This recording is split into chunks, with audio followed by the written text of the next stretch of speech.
Hej, jeg hedder Marie ud fra Jysk Landbrugsrådgivning. Det er i dag den 24. september, og vi er gået ud i vores efterafgrødeforsøg for at se, hvordan det står i øjeblikket.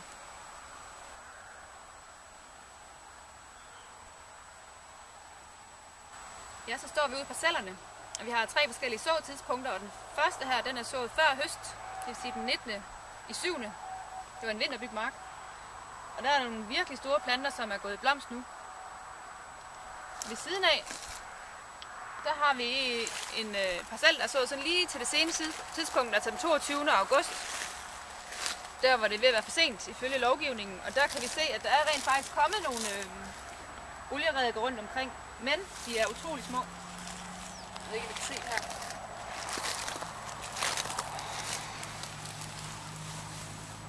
Og så har vi den sidste sådato, som var umiddelbart efter høst, og det er den 5. august, som jo er tidligt, men det kunne lade sig gøre, fordi der var vinterbyg. Og det er utrolig fin fremspiring, der er her. Rigtig mange planter, og der er rigtig godt gang i dem. Men det er generelt interessant at se, hvor stor forskel der er på de 3 forskellige såtidspunkter.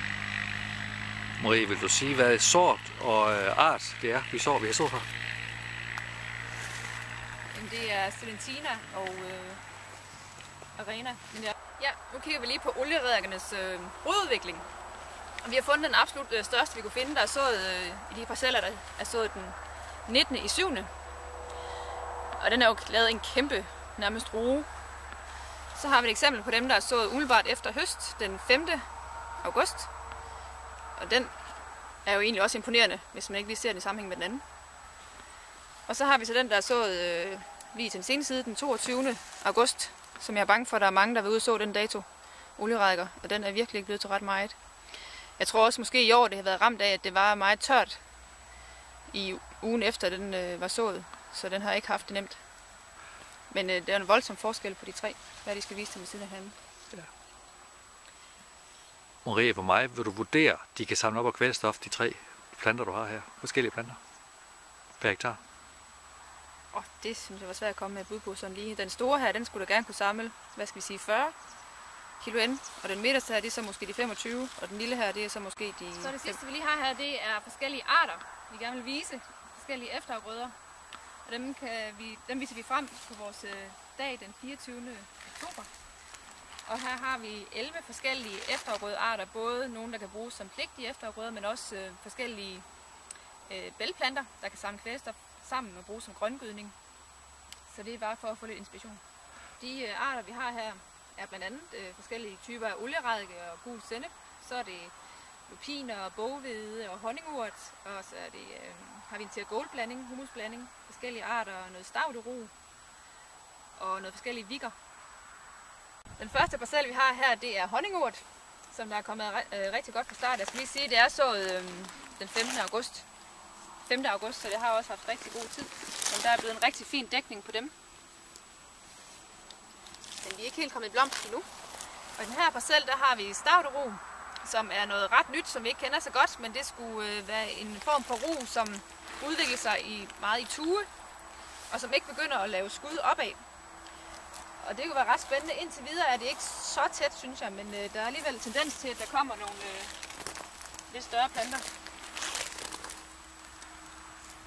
Så har vi tergoldblandingen, som er egentlig designet til pløjefri dyrkningssystemer, fordi den er lavet til at skulle samle en hel masse kvælstof op og samle andre næringsstoffer op for dybere lag, men også producere en hel masse organisk materiale til jorden og forbedre jordstrukturen på den måde. Og der har vi blandt andet boghvede, som nu er kommet i blomst. Vi har honningurten, som vi så før. Den står også rigtig godt. Så har vi blodkløver hernede. Den er faktisk efterhånden ret høj.